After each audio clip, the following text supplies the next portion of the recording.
ये फ्रिज में ना साउंड का इशू था और ये हमने इसको सेट किया, ये जो है ना इनके बीच में हमने टेस्टर फंसा के और इसको चौड़ा कर दिया है यहाँ से, देख रहे हो इस तरह से।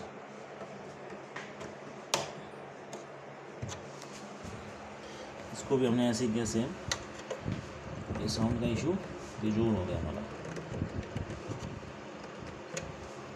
ये हमारा न्यू मॉडल है और उसकी वजह से ये इशू आ रहा था, ये इसके बेस पत्ती टच कर रही थी, जब डोर ओपन एंड क्लोज कर देते हैं ना, ये साउंड का इशू आ रहा था। Thank you.